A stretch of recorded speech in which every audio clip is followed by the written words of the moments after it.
because they always change it. So with any new feature that has come out on any new platform.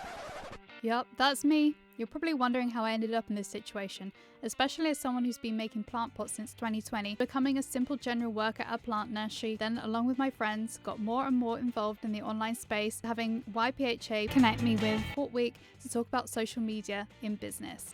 And today I'm taking you along with me as I experience a professional studio for the first time. So let's start at the beginning. So for those who don't know me, I work at Farplant as a digital marketing assistant alongside my nursery working job, and I am the YPHA social media manager. I was invited up to London by HortWeek TV to take part in a panel discussing how businesses in horticulture should utilise social media. And if you don't know what HortWeek is a British horticultural magazine or newspaper that provides information to professionals in the horticulture and related industries with business critical information to help them secure their future and grow their businesses. The magazine itself was established in 1840 and is published by Haymarket Group, and it covers a wide range of topics including nursery production, garden retail, landscaping, arboriculture, garden heritage, groundsmanship and amenity horticulture. Before 2020, the magazine had around 25,000 subscribers, but after the UK lockdowns, it increased to 300,000 through the trial subscriptions and as more people got into gardening. If you are interested in finding out more information about HortWeek, I'll leave a link in the description down below. And I completely forgot Wimbledon was on, so the trains were absolutely chaotic. So I decided to get a train that was going to wait 40 minutes, but I won't be crushed. There was a really sweet grandma and his grandson, and they were going to the tennis for the first time, and they were planning all and making sure they were getting the right taxi and the right train. It was very sweet. So I hope they made it there on time, even in the crash. After about 3 hours after I started my journey, I arrived at Twickenham train station. Luckily for me, Haymarket, which produces HortWeek and produces a HortWeek TV, was just across the road, and so I was in plenty of time. So I stopped off and grabbed some lunch, and that's where I met Michael Perry, who is known as Mr. Plant Geek online, and we were chatting away about what questions might come up and what stories we have to share about our experiences on social media. We're here for HortWeek at Haymarket offices. I'm here with Megan, Lee as well, the bearded gardener. Very special panel all about social media and what it does for you. Let's go! We were greeted by the lovely Rachel Forsyth, who was hosting the HortWeek TV episode. She was really welcoming and introduced us to all the team, to Lee Johnson, who I hadn't met. He had just come round from Hampton Court. And then we basically went into the room and we had a quite a long discussion and a casual chat before it went live, so that when we did actually go live, it didn't actually seem as daunting as it was. And so when we got into it, the questions actually were quite easy to ask because we all know very well in high detail all about our specialist areas, and I pretty much forgot answering a lot of these questions that we were actually live, which meant I did start rambling at one point, but I kind of reined myself back in and I kept forgetting the questions that I was being answered because it just seemed to flow like a natural conversation, which I think is why it works so well. And so without further ado, here is a little tip that I have for people that are just starting out on social media, whether that be a business or an individual. Where would you recommend a business starts? Like, they've got their profile, they've found the profile that they think is going to work for them. Where do they even begin? Should they introduce themselves and the company and what they do? Should they find something trendy to talk about and do that? What would you recommend? Kind of feels like a big open ocean, doesn't it, you know? Tell a story. Okay. Story, it always is engaging and connect the audience, especially if something has happened that has made it a struggle. If you've just opened up a new business, perhaps in houseplant industry, but you've had a lot of issues along the way with how you're going to heat your greenhouses, importing stuff. Now we've got the peat ban coming up. And all these issues, they make for really great storytelling, and there doesn't have to be a solution at the end, but people will get invested behind people and support people, and that can help build the brand. It's almost like a soft sell because you're not selling your product, you're selling the the company, the brand. So that was a short clip from the show. If you are interested in listening to more of it, I will leave links down in the description down below. And stay to the end to see how some businesses manage to increase the value of their products with a simple marketing tactic. So stay tuned to the end if you want to hear about that. I had so many questions to get through because at the end we had some from the audience, our online audience that were watching us live at the time. We didn't manage to get through all of those questions, so we might come back again to answer the rest of them. It went really well, very successful, and I had an absolute blast. And now for the tour of the studio. So guys, let me introduce you to someone. Hello, hi. My name's Rachel Forsyth. I work at HortWeek on the magazine and online, and we've just filmed HortWeek TV, all about social media, which Megan was on with Lee and Michael. It was great. If you want to watch it, I'll link it down in the description down below. And yeah, I think it went really well. It went really well, yeah. Really well. This is such a nice studio as well. Yeah, so this is our podcast studio. So we do like podcasts in here with these hangy mic thingies. And we also obviously record the HortWeek TV in here. There's lots of cameras, a teleprompter thing, which is very fancy. Yeah, it's great. Yeah. And it's got this beautiful picture. Oh, that's amazing. Never had something like that before. I can say that's the first. So Great. thank you so much for organising this and me take part in this. You were amazing. You did amazing. Perfect. No, there was some nerves beforehand for everybody, but we all did really good.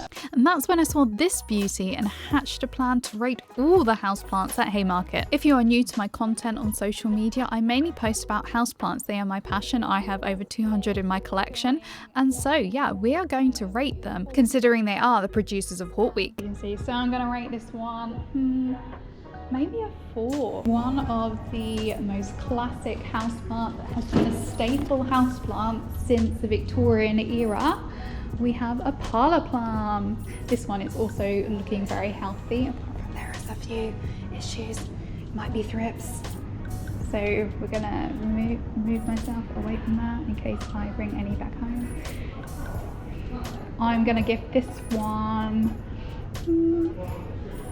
maybe a 6 out of 10. Then we have a Chinese evergreen over here. These are looking really nice and healthy. Really, really nice specimens, interesting plants. And Aglaonema, I'm gonna go with a 8 out of 10 because it is not a rare or unusual plant, but it's very healthy. There are people working. So we have Epipremnum golden pothos. This is pretty impressive. This is a wall, new type of plant wall. A few of the younger ones. Now these look healthy. Look at that new growth coming out. Again, Epipremnum or golden pothos. Look at that. I'm gonna give this wall, a 8. I'm gonna go, this one's obviously been around for a while. The size of these leaves are really, really big. I'm gonna give this one maybe a 6. So here is our Dracaena or dragon tree. This one looks really healthy and it's a really nice size. Interesting colours on the leaf. I'm gonna give it a 7, I think. Another umbrella plant. These look this one's quite healthy. I'm gonna give it an 8 because it is really healthy. I just don't like these type of plants. So maybe I'm a bit biased, but it's really nice size, really nice health. Doing well for the plants. That's good ones. Yeah. Did you want to have a look at those ones hanging out there? Yeah. Oh, you've got a neon pothos up there. Oh. Looking quite a nice colour, quite a healthy colour. Though we are seeing a few fungal spots down there. That could be because it got dried out too much at one point.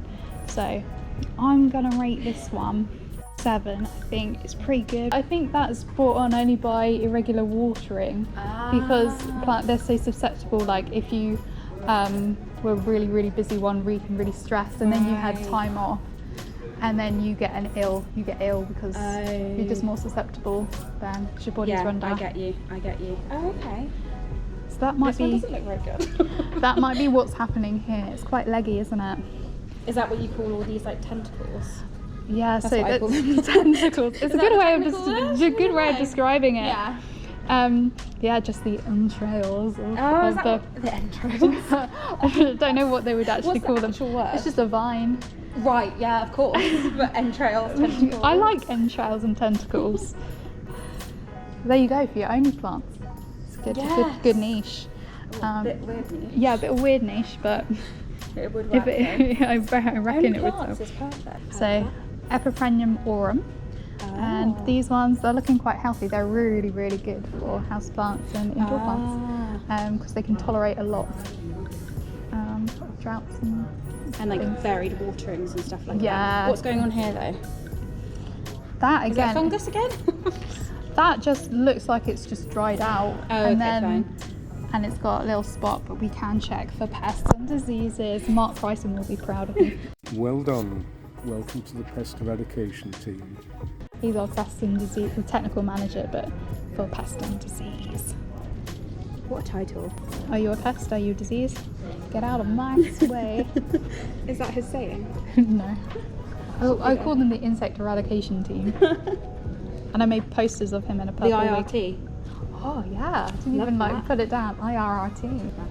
Now this is one that I am interested in. Oh. So I have loads of Tradescantias. So this one looks like purple heart Tradescantia, but it hasn't seen much light, so that's why it's going long and leggy. They're normally compact.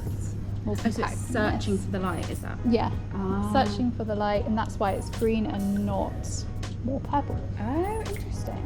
So apparently there's something outside that's going to really upset me. No plants but plastic. And here is where my GoPro overheated, so I'm resorting to using my phone camera, and the audio was so terrible. You've now got voiceover Meg. And Rachel was right. AstroTurf really does upset me. It's the amount of heat that was radiating from this balcony was absolutely unbearable.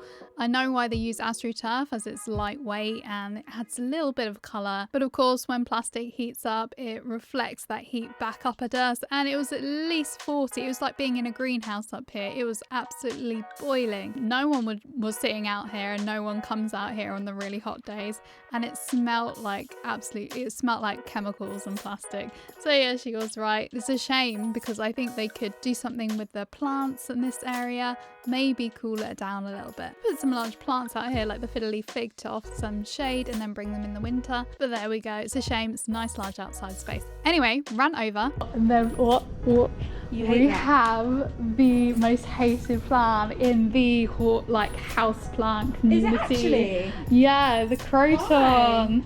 It divides people because it's kind of ugly but pretty at the same time.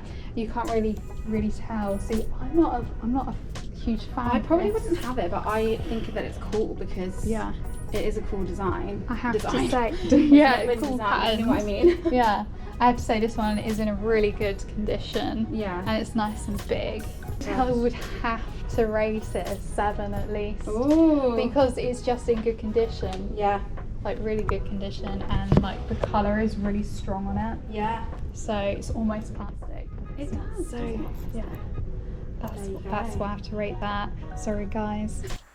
So it's absolutely boiling here, and I'm gonna head on back now. So yeah, that was about it. That was my day at HortWeek TV, my first time in a professional recording studio, and I loved every moment of it. It was so great to see Michael again and meet Lee and Rachel. I had the best time. This is me now walking home from the train station. It was a really lovely evening, and there's some little cows in the field over there. They're really, really cute. And it also saw a massive wasp, which you'll get to see in a sec. And without further ado, I'm going to show you what some businesses do with the social media to improve their marketing and help them sell their products. Can I just ask really quickly, because there's B2B that you're doing there, Yeah. so the influencers would be at business level or consumer level?